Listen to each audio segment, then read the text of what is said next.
5 വീട്ടമ്മമാരിൽ വിജയ കിരീടം ചൂടുന്നതാര്? Musical vibe mega grand finale ഞായറാഴ്ച വൈകുന്നേരം 4 മണി മുതൽ ഫ്ലവേഴ്സിൽ. പഞ്ചരത്നത്തിൽ വെച്ച് ഞാൻ കണ്ടു നിങ്ങൾ തമ്മിലുള്ള ഒരു അടുപ്പവും ആത്മാർത്ഥതയും ഒക്കെ. അത് ഈ 2 കല്യാണ ഡ്രസ് എടുക്കുന്നതിലേക്കും എത്തിയോന്ന് ചോദിച്ചതാ. സുമേഷേ, തോന്നലുകളെ വെറും തോന്നൽ മാത്ര, അങ്ങനെ ചിന്തിക്കണം, അതാ നല്ലത്.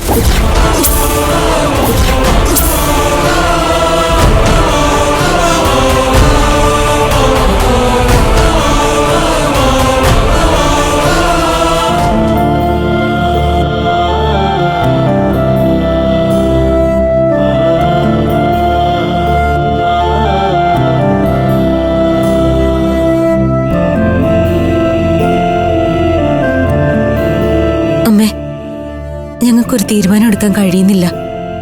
പക്ഷെ ഉറച്ചൊരു തീരുമാനം എടുത്തേ പറ്റൂ. അമൃതേച്ചിക്ക് ഞങ്ങളൊരു ബാധ്യതയാവരുത്. അങ്ങനൊരു തോന്നല് അമൃതേച്ചിക്കുണ്ടെന്ന് ഞങ്ങൾക്ക് മനസ്സിലായി. വല്യേച്ചി വിട്ട് മാറി നിൽക്കാൻ കഴിയത്തില്ല. വല്യേച്ചി ഇല്ലാതെ ജീവിക്കാൻ പറ്റില്ല എന്നെ കൊണ്ട്. അതെല്ലാരും ഒന്ന് മനസ്സിലാക്കിയാ മതി. മനസ്സിലാക്കുന്നുണ്ട് മോളെ. ഇത്രയും കാലവും നമ്മളെ നോക്കിയതും വളർത്തിയതും ഒക്കെ ചേച്ചിയാ. ഇപ്പൊ നമ്മളൊക്കെ മുതിർന്നു, അവരവരുടെ കാര്യം നോക്കാൻ പ്രാപ്തരായി. ഇനി നമ്മള് ചേച്ചിക്കൊരു ബുദ്ധിമുട്ടാവരുത്. അതെ, ചേച്ചിയുടെ ഉള്ള ഇഷ്ടക്കുറവുകൊണ്ടല്ല, ഇഷ്ട കൂടുതലും കൊണ്ടാ നമ്മള് ഇങ്ങനൊരു തീരുമാനം എടുക്കുന്നത്. ഇനി നമ്മുടെ ശല്യമില്ലാതെ അമൃതേച്ചി ജീവിക്കട്ടെ. എല്ലാരും കൂടെ എന്ത് തീരുമാനിച്ചാലും അതിന്റെ കൂടെ ഞാനും ഉണ്ടാവും. പക്ഷെ എല്ലാം വല്യേച്ചിയോട് പറയണമെന്നുണ്ട് എനിക്ക്. ശരിയായാലും തെറ്റായാലും ഇന്ന് വരെ ഒന്നും പറയാതിരുന്നിട്ടില്ല ഞാൻ അമൃതേച്ചിയോട്. നീ വിട്ടത്തൊന്നും കാണിക്കരുത് ആരാധ്യ. അമൃതേച്ചി നമ്മുടെ തീരുമാനങ്ങളൊന്നും അറിയാൻ പാടില്ല. ഇപ്പൊ കല്യാണത്തിന്റെയും പുതിയ പുതിയ സ്വപ്നങ്ങളുടെയും സന്തോഷത്തിലെ അമൃതേച്ചി. അത് തല്ലിക്കെടുത്തരുത്. അതെ, ചേച്ചി സന്തോഷായിട്ടിരിക്കട്ടെ. നമ്മള് ചേച്ചിയോട് സന്തോഷായിട്ടേ പെരുമാറാവൂ. തീരുമാനങ്ങൾ നമ്മൾ മാത്രമേ അറിയാവൂ. നമ്മളിവിടുന്ന് ഇറങ്ങാൻ പോവാ. കരയില്ലേ മോളെ. അമ്മയുടെയും ദൈവമ്മയുടെയും ആത്മാവ് നമുക്കൊപ്പമുണ്ട്.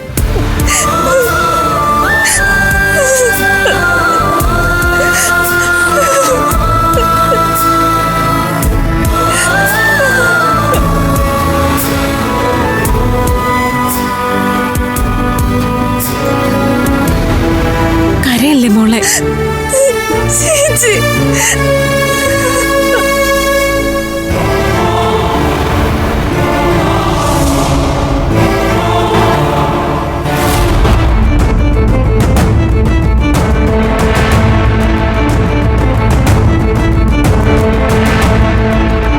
അമ്മേ, ടെക്സ്റ്റൈൽസിൽ വെച്ച് അമ്മ ആ മറ്റവനെ ശ്രദ്ധിച്ചായിരുന്നോ? ഏതവന്? ആ അഭിമന്യു എന്ന് പറയുന്നവനെ ശ്രദ്ധിച്ചു. ഞാൻ നിന്നോട് ചോദിക്കാനിരിക്കായിരുന്നു. പഞ്ചരത്നത്തിൽ സ്ഥിരം വരുന്നത് അവനാണല്ലേ? വരവ് മാത്രമല്ലെന്നാ തോന്നുന്നത്. പിന്നെ മുമ്പേ ഞാൻ അവനെ നോക്കി വെച്ചതാ. അന്ന് പഞ്ചരത്നത്തിലെ സാമ്പാറിൽ വിഷം കലർത്താൻ കലാവതി പ്ലാൻ ചെയ്ത വിഷയം ഞാൻ അമ്മയോട് പറഞ്ഞിരുന്നില്ലേ? അന്ന് അവിടെ കയറി പാചകക്കാരനെ തല്ലിയിട്ട് പോയ ഒരുത്തിന്റെ കാര്യവും അമ്മയ്ക്ക് അറിയില്ലേ? അത് ഈ അഭിമന്യു ആയിരുന്നു.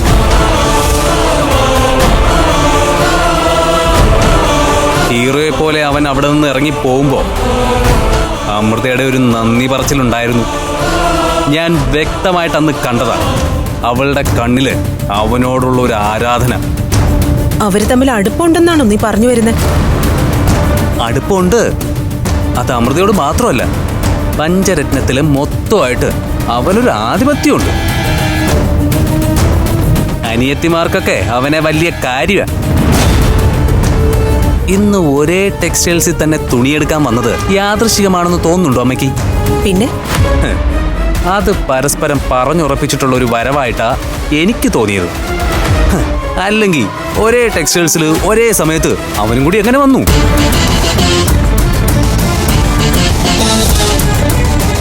ഉറപ്പായിട്ടും ഇത് പ്രീ പ്ലാൻഡ്. ഹ, അതുകൊണ്ട് എന്താ പ്രയോജനം? അവൻ വേറെ കല്യാണം കഴിക്കാൻ പോവല്ലേ? അത് ശരിയാ. ഞാൻ അവര് തമ്മിൽ പ്രേമത്തിലാണെന്നൊന്നും അല്ല പറഞ്ഞത്. പക്ഷെ അടുപ്പുണ്ടമ്മ. അവൻ അമൃതയില് അത്രയ്ക്ക് സ്വാധീനമുണ്ട്. എന്ത് സ്വാധീനം ഉണ്ടായിട്ട് എന്താടാ? ദേ, താലി കെട്ടി കൂടെ പൊറുപ്പിച്ച പിന്നെ അവളുടെ നിയന്ത്രണം നിന്റെ കയ്യിലല്ലേ? അങ്ങനല്ലമ്മേ. നാളെ നമ്മൾ പ്ലാൻ ചെയ്ത പോലെ പല കാര്യങ്ങളും ചെയ്യുമ്പോൾ അമൃതയ്ക്ക് സഹായത്തിനും ഉപദേശത്തിനും ഒക്കെ അവൻ വന്നു കഴിഞ്ഞാൽ അത് നമുക്ക് തലവേദനയാവാൻ സാധ്യതയുണ്ട്. അങ്ങനെയാണെങ്കിൽ ആ അടുപ്പം തകർക്കാനുള്ള വഴി നമുക്കുണ്ടാക്കാം. ആദ്യം കല്യാണം ഒന്ന് കഴിയട്ടെ, പഞ്ചരത്നം നമ്മുടെ കൈപ്പിടിയിൽ ഒതുങ്ങട്ടെ. പിന്നെ അമൃത നമ്മുടെ കസ്റ്റഡിയിലല്ലേ? അവളോട് ആര് മിണ്ടണം, ആരോട് കൂടണമെന്നൊക്കെ നമ്മൾ തീരുമാനിക്കും. സ്വത്തും പോയി അനിയത്തിമാര് നാനാ വഴിക്കായി കഴിയുമ്പോഴേ അവളെ വരുതിയിൽ നിർത്തും ഞാൻ. പിന്നെ ഒരടുപ്പവും പറഞ്ഞു ഒരുത്തനും പഞ്ചരത്നത്തിൽ കേറൂല. കേറിയ അവൾ അനുഭവിക്കും, ഒരുപാട് അനുഭവിപ്പിക്കും ഞാൻ.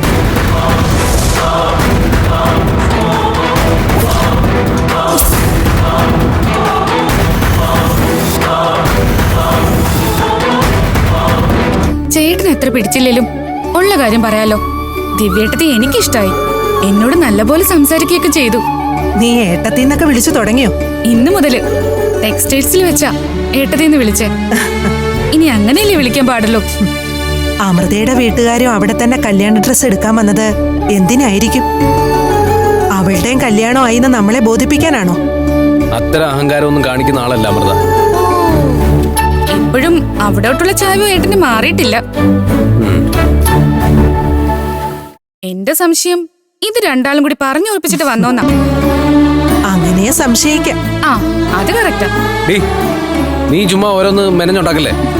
കടയിൽ വെച്ച് കണ്ടത് യാദൃശ്ചിക. എന്റെ ജീവിതത്തിൽ അവളൊരു നിമിത്തമാണെന്ന് എനിക്ക് പലപ്പോഴും തോന്നിയിട്ടുണ്ട്. അങ്ങനെ കടയിൽ വെച്ച് കണ്ടതും ഒരു നിമിത്താ. അത്രയും വിചാരിച്ചാ മതി കേട്ടോ. കാര്യമൊക്കെ ശരിയാ. ഇനി എന്തായാലും ഈ നിമിത്തമൊക്കെ അങ്ങ് ഒഴിവാക്കണം. അവളെക്കുറിച്ച് പറയുമ്പോ ഇപ്പോഴും ഒരലിവുണ്ട് നിന്റെ മനസ്സില്. അത് പാടെ എടുത്ത് കളയണം. പുതിയ ജീവിതം തുടങ്ങാൻ പോവുക. നീ മാത്രമല്ല, അവളും. അമൃതയുടെ ചെക്കനെ കാണാൻ കൊള്ളാല്ലേ ഏട്ടാ? എത്രയായാലും എന്റെ മോന്റെ അത്രയും വരില്ലല്ലോ. അവക്ക് ഭാഗ്യമില്ലാതായിപ്പോയി നിന്റെ ഭാര്യയായിട്ടിരിക്കാൻ. ഞാൻ അത്രേ പറയൂ. ഡേ, നീ ഇതൊക്കെ എടുത്ത് അലമാരയിൽ വെക്ക.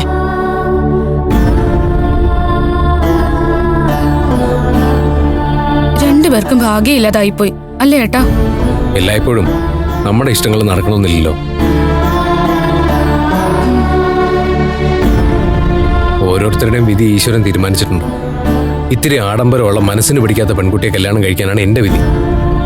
കാശുള്ളതിന്റെ ഇത്തിരി പൊങ്ങച്ചുണ്ടെന്നേ ഉള്ളൂ ദിവ്യേട്ടത്തിക്ക്. ആള് പാവമാണെന്ന് എനിക്ക് തോന്നുന്നു. ഏട്ടൻ പോസിറ്റീവായിട്ട് ചിന്തിക്കും. ഞാനെപ്പോഴും പോസിറ്റീവാ. അവളും അങ്ങനെ ആയാൽ മതി.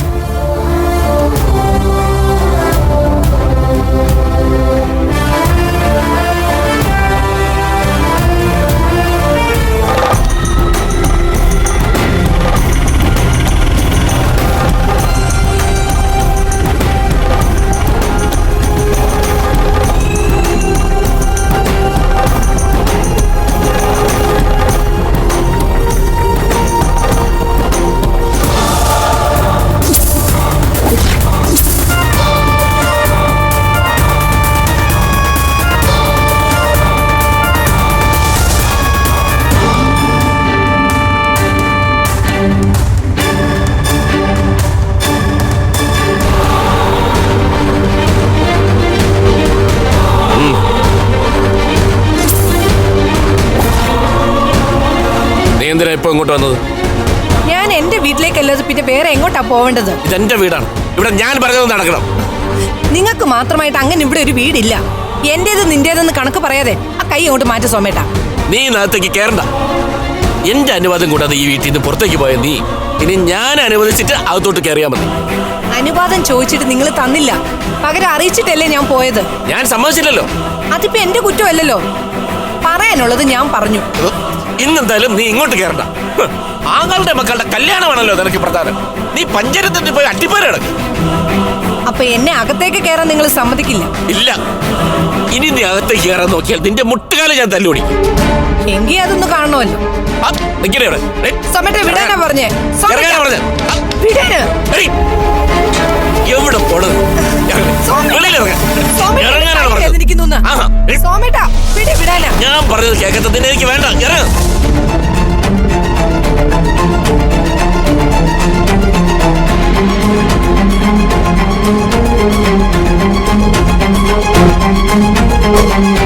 അച്ഛാ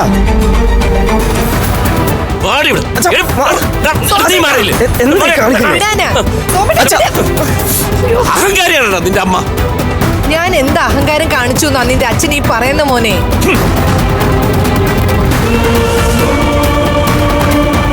ആ പിള്ളേർക്ക് അമ്മയുടെ സ്ഥാനത്തുള്ളത് ഞാനാ. പുടവ എടുക്കാൻ പോയപ്പോ കൂടെ ഞാനും ഒന്ന് പോയി. അതാണോ ഞാൻ ചെയ്ത തെറ്റ്?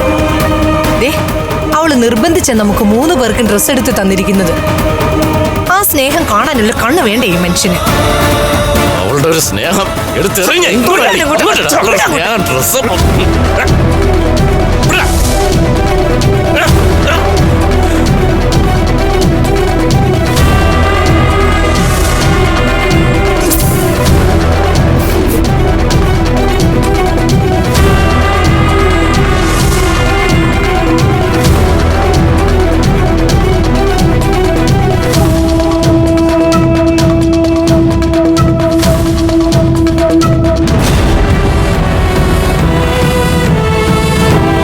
എന്തോന്നാ അച്ഛത്? കൊച്ചുകുട്ടികളെ പോലെ രണ്ടുപേരും കൂടെ എന്നെ തോൽപ്പിക്കാനൊന്നും ശ്രമിക്കണ്ട.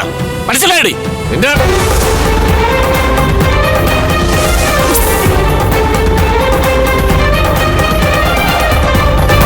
ഒരു കുടുംബത്തിൽ എന്തിനാച്ചാ നമ്മൾ തമ്മിൽ തോൽവിയുടെയും ജയത്തിന്റെയും കണക്കൊക്കെ?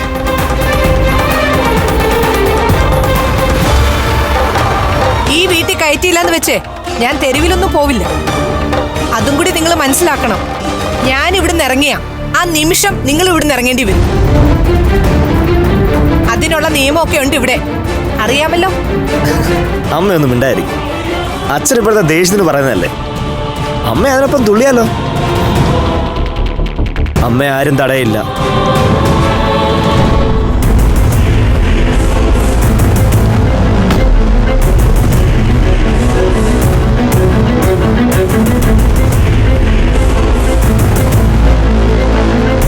അമ്മേ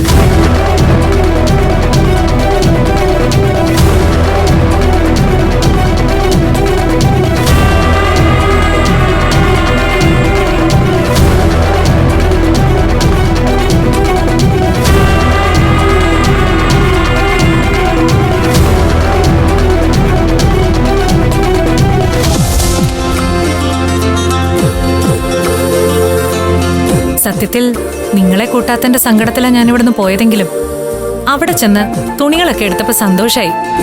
എല്ലാവർക്കും ഇഷ്ടപ്പെട്ട കളറുകളാ ചേച്ചി എടുത്തിരിക്കുന്നത്.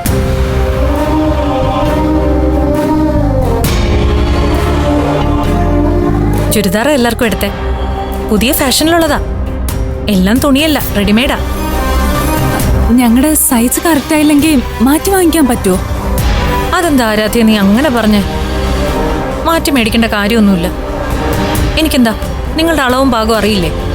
കുഞ്ഞുനാൾ മുതൽ നിങ്ങൾക്ക് തുണിയെടുക്കുന്നത് ഞാനല്ലേ.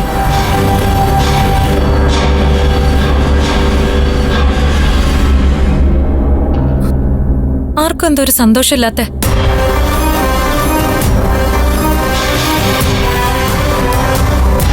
ഇതെന്തു പറ്റി? നിങ്ങൾ രണ്ടൊന്നും മിണ്ടാത്തെന്താ? എൻ്റെ കൂടെ ഡ്രസ്സ് എടുക്കാൻ വരാൻ പറ്റാത്തതിന്റെ വിഷമമാണോ? ഞാൻ നിർബന്ധിച്ച് പറഞ്ഞല്ലേ.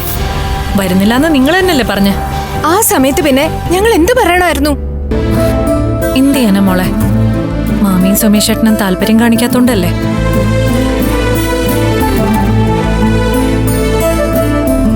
നിങ്ങളെ കൂടെ കൂട്ടിയെ പറ്റുമെന്ന് വാശി പിടിച്ചാ പിന്നെ അതൊരു വഴക്കാവൂന്ന് പേടിച്ചിട്ടാ. ഒരു നല്ല കാര്യമല്ലേ, തടസ്സം നിൽക്കണ്ടെന്ന് വിചാരിച്ചു. പക്ഷേ നിങ്ങളെക്കാളും എനിക്ക് നല്ല സങ്കടം ഉണ്ടാക്കാര്യത്തില്. നിങ്ങളോ? നമ്മളെന്നല്ലേ ചേച്ചി ഇതുവരെ പറഞ്ഞിട്ടുള്ളത്? അല്ല,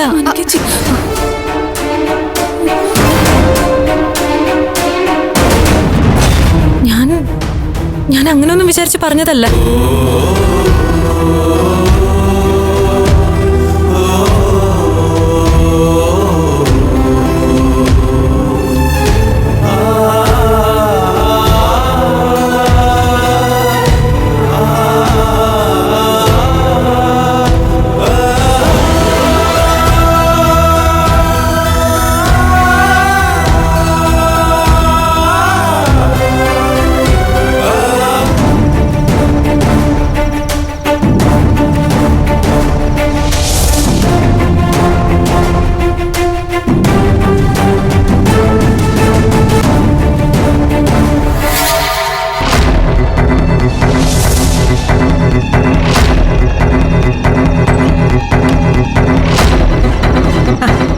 സാരികളൊന്നും എടുക്കേണ്ട കാര്യം ഉണ്ടായിരുന്നില്ല.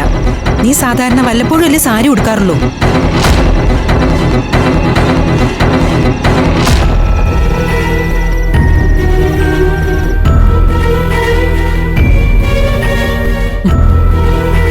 നീ ഞാൻ പറയുന്ന വല്ലതും കേൾക്കുന്നുണ്ടോ? നീ ഇത് ഏതു ലോകത്താ മോളെ? ടെക്സ്റ്റൈൽസിൽ. എന്റെ ചിന്ത മുഴുവൻ അവിടെയാ. അതെന്താ, കൂടുതൽ എന്തെങ്കിലും വാങ്ങണമായിരുന്നോ? അതല്ലമ്മേ, അവിടെ മറ്റൊരു പെണ്ണും ചെറുക്കനും നമ്മളെപ്പോലെ തന്നെ വെഡിങ് പർച്ചേസിന് വന്നിരുന്നു. അതിനെന്താ? അവർക്ക് അഭിമന്യുവായിട്ടും അഭിമന്യുവിന്റെ കുടുംബമായിട്ടും അടുത്ത ബന്ധമുണ്ട്. ആ, അഭിമന്യുവിന്റെ അനിയത്തി പോയിന്ന് സംസാരിക്കുന്നൊക്കെ ഞാൻ കണ്ടിരുന്നു.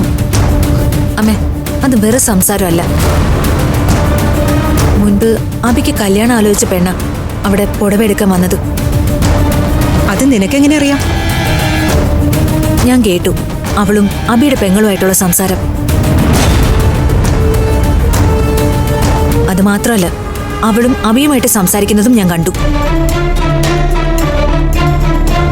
ആ സംസാരത്തിലുള്ളൊരു ആവേശത്തിന്റെയോ താല്പര്യത്തിന്റെയോ 10-1 അബിക്ക് എന്നോടില്ല. ഇല്ല മോളെ, അങ്ങനെയൊന്നും ആയിരിക്കില്ല.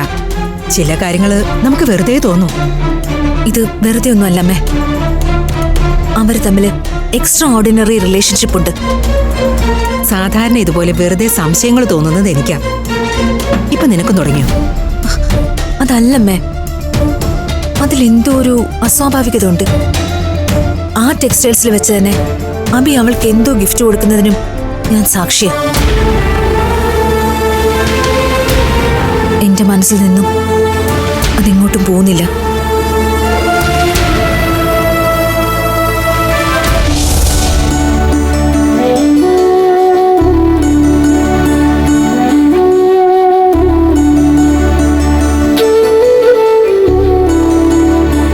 അമൃതേച്ചി കൊണ്ടുവന്ന ഡ്രസ്സ് എടുത്ത് നോക്കിയോ? നോക്കാൻ മനസ്സ് വന്നില്ല. ഞാൻ നോക്കി, നന്നായിട്ടുണ്ട്. നല്ല ഡ്രസ് സെൻസാ അമൃതേച്ചിക്ക്. ഞാനും നോക്കി. നമ്മൾ സെലക്ട് ചെയ്താൽ പോലും ഇത്രയും നന്നാവില്ല. ഡ്രസ്സ് കണ്ട് സന്തോഷിക്കാനും കല്യാണം കൂടാനും ഒക്കെ ഉള്ള മോഹം ഇല്ലാതായി. വേണ്ടായിരുന്നു. അമൃതേച്ചി ഇപ്പൊ കല്യാണം കഴിക്കണ്ടായിരുന്നു. നമ്മൾ കൂടെ നിർബന്ധിച്ചിട്ടല്ലേ? നിർബന്ധിക്കണ്ടായിരുന്നു എന്നാ ഞാൻ പറഞ്ഞത്. ഈ കല്യാണം ആവുന്നതിന് മുൻപുള്ള നമ്മുടെ ജീവിതം എത്ര സന്തോഷമായിരുന്നു.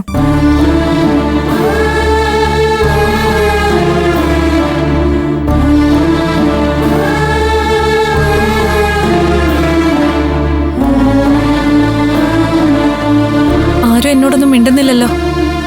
ആഹാരം കഴിക്കാനും ഒപ്പം വന്നിരുന്നില്ല. ഞാൻ എന്ത് തെറ്റ് ചെയ്തു നിങ്ങളോട്? അമൃതേച്ചി ഒരു തെറ്റും ചെയ്തിട്ടില്ല. തെറ്റ് മുഴുവൻ ഞങ്ങളുടെതാ. കണ്ടോ, ഇപ്പൊ ഞങ്ങളെന്ന് പറഞ്ഞ നീയല്ലേ? അപ്പൊ അത് എന്നെ കുറ്റപ്പെടുത്തിയതല്ലേ?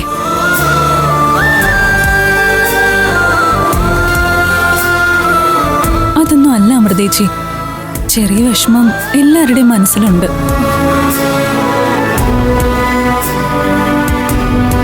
ഞാനിപ്പോ എന്താ വേണ്ടേ?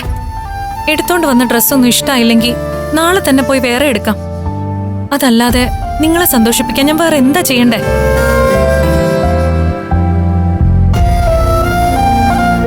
ഞാൻ ആകെ ഒറ്റപ്പെട്ടതുപോലെയായി. സമ്മതിച്ചു, ടെക്സ്റ്റൈലിൽ കൊണ്ടുപോകാൻ പറ്റിയില്ല. അതിന് നിങ്ങളുടെ ഒന്നും കാല് പിടിക്കാൻ പറ്റില്ല. അത്രയ്ക്ക് വലിയ ഒരു തെറ്റും ഞാൻ ചെയ്തിട്ടില്ല.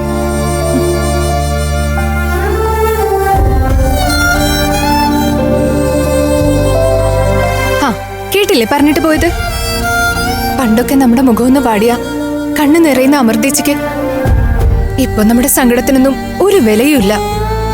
നമ്മളൊരു തീരുമാനം എടുക്കേണ്ട സമയമായിരിക്കുന്നു. അല്ലെങ്കിൽ ഇതിലും ഒത്തിരി വിഷമിക്കേണ്ടി വരും നമ്മള്.